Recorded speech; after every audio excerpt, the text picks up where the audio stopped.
कृष्णा, नमस्कार, राम राम, हर हर महादेव। सभी का इस चैनल ज्योतिष ललित गुरु में आपका हार्दिक स्वागत है। मेरे इस चैनल को ज़्यादा से ज़्यादा देखें। इससे पहले मेरे चैनल को सब्सक्राइब करें, ज़्यादा से ज़्यादा लाइक करें, कमेंट करें। आज के इस वीडियो में मैं आपको बता रहा हूँ जन्म पत्रिका क्या होती है, जन्म पत्रिका का क्या महत्व है और जन्म पत्रिका किसे कहते हैं। तो हम आज के इस वीडियो में विस्तार से जानते हैं, ठीक है। जन्म पत्री में सबसे पहले इष्टकाल निकाल के इस लगन की रचना की जाती है। लगन में 12 भाव होते हैं, 1 number, 2 number, 3 number, 4 number, 5 number, 6 number, 7 number, 8 number, 9 number, 10 number, 11 number, 12 number. 12 भाव में 12 ग्रह स्थित रहते हैं, ठीक है। सबसे पहले तो मैं आपको ये बता रहा हूँ जन्म पत्रिका इस जगत में, इस संसार में कहाँ से आई, है ना। इस जन्म पत्रिका को बनाने वाले कौन था। इस जन्म पत्रिका के रचयिता हमारे ऋषि मुनि जैसे वशिष्ठ, वेदव्यास जी, वरुचि, वराहा, गर्ग मुनि जी, महिर, पाराशर, कश्यप, जयदेव, स्वयं विधाता जो भाग्य लिखती है स्वयं विधाता, इन्होंने हमारे इस ज्योतिष ज्ञान में जन्म पत्रिका का ज्ञान दिया था। ज्योतिष में जन्म पत्रिका ज्ञान के साथ साथ विज्ञान भी है। इस जन्म पत्रिका के अनुसार हम ये भी जान सकते हैं भविष्य में क्या होगा और क्या नहीं होगा। इसमें एक ही बात का ध्यान रखा जाता है, जन्म का समय बिल्कुल राइट होना चाहिए, सही होना चाहिए। सही समय के अनुसार की गई काल गणना मानव का संपूर्ण भविष्य जाना जा सकता है। इसमें भूत, भविष्य, वर्तमान तीनों काल देखे जा सकते हैं। विशेषकर तो जन्म पत्रिका में भविष्य का ही ज्ञान जाना जाता है। जब कोई बालक जन्म लेता है तो उस समय उसके पिछले कर्मों सहित आकाश मंडल में जितने भी तारा होते हैं उनका समूह होता है, उनके अनुसार ग्रहों का विवरण होता है, ठीक है। आकाश मंडल में ताराओं का जो समूह होता है उनके अनुसार 12 राशियों का निर्माण होता है, 12 राशियों का एक समूह बनता है। एक ही समय में, अब प्रश्न उठता है, एक ही समय में हजारों बालक जन्म लेते हैं तो उस समय के अनुसार जातक का कर्म फल आधार होता है।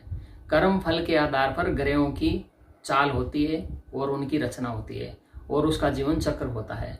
यह ज्ञान जन कल्याण के लिए होता है, न कि कोई पैसे कमाने की भावना से, न कोई व्यापार की भावना से होता है। इस ज्ञान को ज़्यादा से ज़्यादा जन कल्याण के हित में लगाया जाता है, वही ज्योतिष है, ठीक है ना। जन्म कुंडली में 12 भाव होते हैं। सबसे पहला होता है लगन, लगन से लेके 12 भाव। फर्स्ट लगन होता है, लगन से लेके 12 भाव होते हैं। 12 भाव में कर्म से समझते हैं। पहला भाव होता है शरीर का, दूसरा भाव में वित्त, परिवार और शिक्षा का ज्ञान इस दूसरे भाव से प्राप्त किया जाता है। तीसरा भाव होता है साहस और रुचि, व्यक्ति में कितना साहस है और कौन से विषय में उसकी रुचि है। और चौथा भाव होता है भूमि और प्राकृतिक वस्तुएं, जितनी भी प्राकृतिक वस्तुएं होती है उसका भाव होता है, साथ साथ में ये माता का भाव भी होता है। 5वां भाव होता है संतान, ज्ञान चक्र, आध्यात्मिक और धार्मिक ज्ञान, व्यक्ति में कितना आध्यात्मिक ज्ञान है, कितना धार्मिक ज्ञान है, कितनी संतान है, ये योग आदि की रचना 5वें भाव से देखी जाती है। 6ठे भाव में होता है रोग, शत्रु और ननिहाल का ज्ञान। इसके साथ साथ में व्यक्ति का कारावास और जेल यात्राएं भी उसमें देखी जाती है। और 7वें भाव में होता है जीवन साथी और उसका परिवार और व्यापार। और 8वें भाव से आयु और भाग्य की रचना की जाती है, इससे आयु और भाग्य की रचना का ज्ञान प्राप्त होता है। 9वें में पिता और गुरु और ईश्वर और यात्राएं, देश विदेश की यात्राएं जितनी भी होती है इस भाव से ज्ञान की प्राप्ति की जाती है। और 10वें भाव से पिता, आजीविका, संपत्ति। और 11वें भाव से समाज और वंश, समाज में कैसी ख्याति प्राप्त होगी, कौन से वंश में जन्म लिया है, कौन से वंश में क्या नाम कमाएगा, क्या नाम खराब करेगा आदि की रचना इससे देखी जाती है। और भाव में देखी जाता है खर्च, लाभ और हानि। इस प्रकार ये 12 भाव होते हैं। इनसे मनुष्य का संपूर्ण भविष्य, भूत और वर्तमान ज्ञान किया जाता है। इसमें लगन का निर्णय किया जाता है। सबसे पहले लगन का निर्माण किया जाता है। लगन कुंडली, राशि कुंडली, नवांश कुंडली, सप्तांश कुंडली, इस प्रकार ज्योतिष में 144 प्रकार की कुंडलियां का निर्माण होता है। 144 प्रकार की कुंडलियां बनाकर एक वर्त की रचना की जाती है। एक वर्त में 360 अंश होते हैं। 360 अंशों को 12 भाग में विभाजित किया जाता है। 12 भाग में विभाजित करने पर एक अंश का 30 अंश होता है।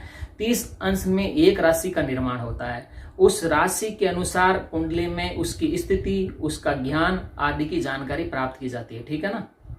अब इसमें यह भी देखना पड़ता है कौन से भाव में कौन सा ग्रह बैठा है, कौन सा ग्रह शत्रु है, कौन सा ग्रह मित्र है, कौन सा ग्रह किस दृष्टि से देख रहा है, कौन सा ग्रह शुभ दृष्टि से देख रहा है, कौन सा ग्रह क्रूर दृष्टि से देख रहा है। साथ साथ में विश्वंतरी दशा, अंतरदशा, महादशा, इसका भी ज्ञान प्राप्त किया जाना बहुत ही जरूरी है।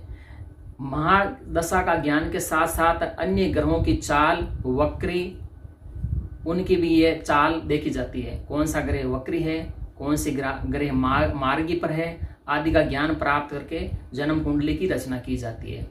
तब जाकर जन्म कुंडली से जातक का ठीक 101% ज्ञान प्राप्त किया जा सकता है कि व्यक्ति कौन सी दिशा में जा रहा है, क्या कर रहा है, क्या उसके साथ होने वाला है, कौन सी घटना उसके साथ घटित होने वाली है, कौन से शुभ कर्म उनके साथ चलने वाले हैं, कौन से अशुभ कर्म उसके साथ चलने वाले हैं। इस प्रकार संपूर्ण व्यक्ति का ज्ञान, उसका चरित्र, उसका जीवन इस जन्म कुंडली के माध्यम से प्राप्त किया जा सकता है। जय श्री कृष्णा, राम राम।